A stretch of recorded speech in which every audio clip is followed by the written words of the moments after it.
File 38. Chapter 38. Making them pens was a distressed tough job, and so was the saw, and Jim allowed the inscription was going to be the toughest of all. That's the one which the prisoner has to scrabble on the wall. But he had to have it. Tom said he'd got to. There warn't no cause of a state prisoner not scrabbling his inscription to leave behind, and his coat of arms. "Look at Lady Jane Grey," he says. "Look at Guilford Dudley. Look at old Northumberland. Why, Huck, s'pose it is considerable trouble. What are you going to do? How you going to get around it? Jim's got to do his inscription and coat of arms. They all do." Jim says, "Why, Ma, Tom, I ain't got no coat of arm. I ain't got nothing but this yere old shirt, and you knows I got to keep the journal on that." "Oh, you don't understand, Jim. A coat of arms is very different." "Well," I says, "Jim's right anyway when he says he ain't got no coat of arms, because he ain't." "I reckon I know that," Tom says. "But you bet he'll have one before he goes out of this, because he's going out right, and there ain't going to be no flaws in his record." So, whilst me and Jim filed away at the pens on a brickbat apiece, Jim a-making his'n out of the brass, and I making mine out of the spoon, Tom set to work to think out the coat of arms. By and by he said he'd struck so many good ones he didn't hardly know which to take, but there was one which he reckoned he'd decide on. He says, "On the scutcheon we'll have a bend oar in the dexter base, a saltire Murray in the fess, with a dog couchant for common charge, and under his foot a chain embattled for slavery, with the chevron vert in a chief engrailed, and 3 invected lines on a field azure, with the nombral points rampant on a dancet indented, crest a runaway nigger, sable, with his bundle over his shoulder on a bar sinister, and a couple of ghouls for supporters, which is you and me, motto, Majore fretta, minore auto. Got it out of a book. Means the more haste, the less speed." "Gee willigans," I says, "but what does the rest of it mean?" "We ain't got no time to bother over that," he says. "We got to dig in like all get out." "Well, anyways," I says, "what's some of it? What's a fess?" "A fess? A fess is... You don't need to know what a fess is. I'll show him how to make it when he gets to it."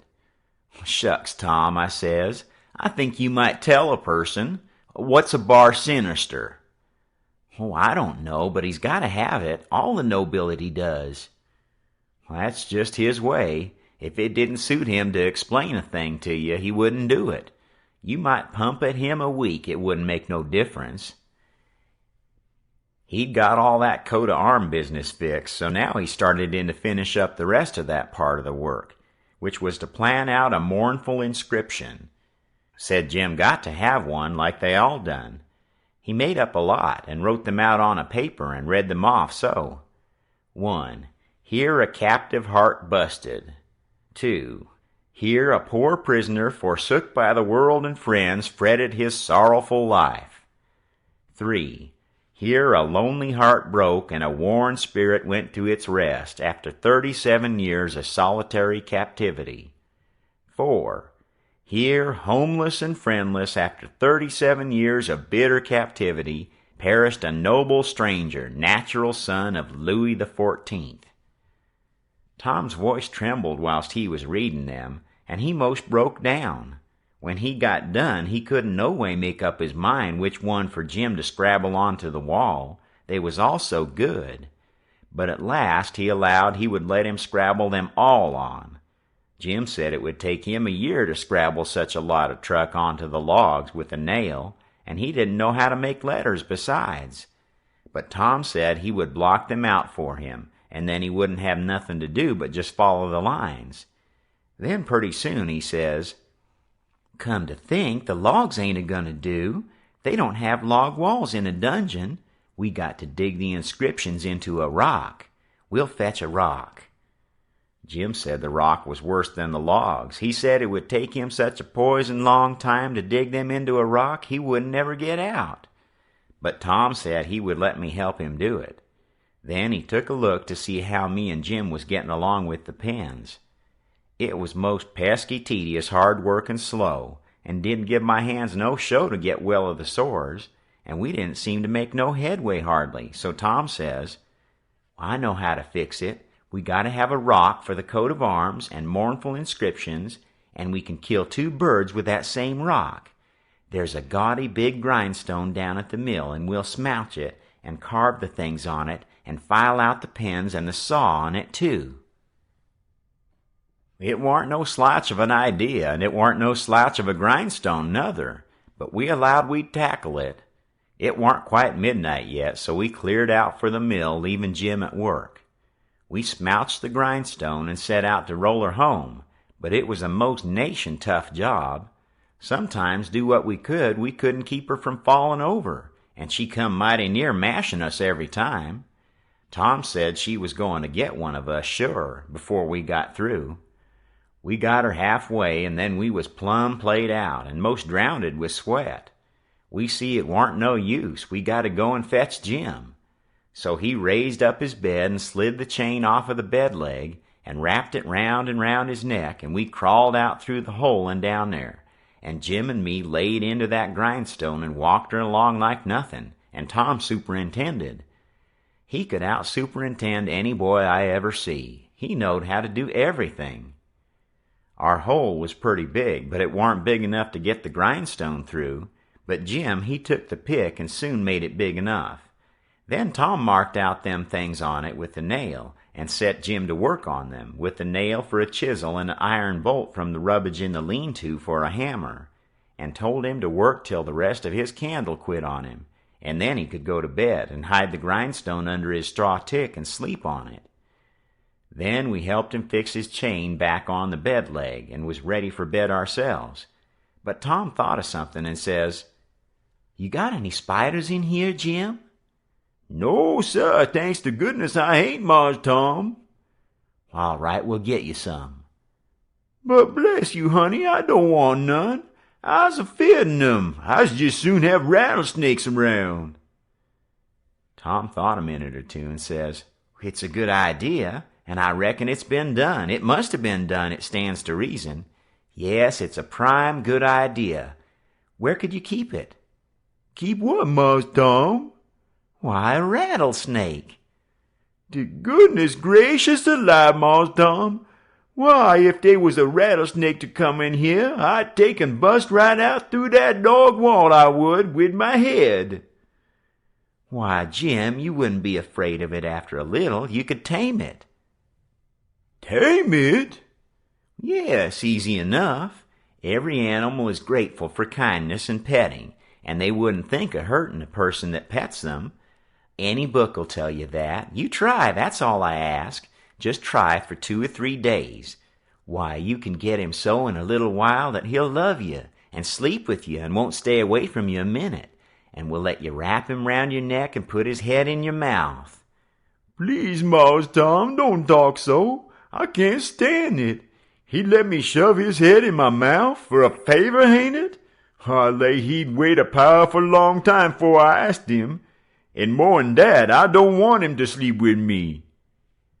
"Jim, don't act so foolish. A prisoner's got to have some kind of a dumb pet, and if a rattlesnake hain't ever been tried, why, there's more glory to be gained in you being the first to ever try it than any other way you could ever think of to save your life." "Why, Mars Tom, I don't want such glory. Snake take and bite Jim's chin off, then where's the glory? No, sir, I don't want no such doings."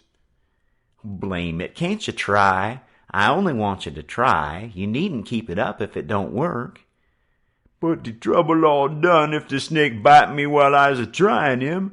Mars Tom, I's willing to tackle most anything that ain't unreasonable, but if you and Huck fetches a rattlesnake in here for me to tame, I's going to leave, that's sure." "Well, then, let it go, if you're so bullheaded about it. We can get you some garter snakes, and you can tie some buttons on their tails, and let on they're rattlesnakes, and I reckon that'll have to do." "I can stand dem, Mars Tom, but blame if I couldn't get along without 'em, I tell you dat. I never knowed before 'twas so much bother and trouble to be a prisoner." "Well, it always is when it's done right. You got any rats around here?" "No, sir, I ain't seed none." "Well, we'll get you some rats." "Why, Mars Tom, I don't want no rats. Dey's the dad blamedest creatures to disturb a body and rustle round over him and bite his feet when he's trying to sleep I ever see. No, sir, gimme garter snakes if I gotta have 'em, but don't gimme no rats. I hain't got no use for 'em scarcely." "But Jim, you gotta have 'em. They all do. So don't make no more fuss about it. Prisoners ain't ever without rats. There ain't no instance of it. And they train them and pet them and learn them tricks, and they gotta be as sociable as flies. But you gotta play music to 'em. You got anything to play music on?"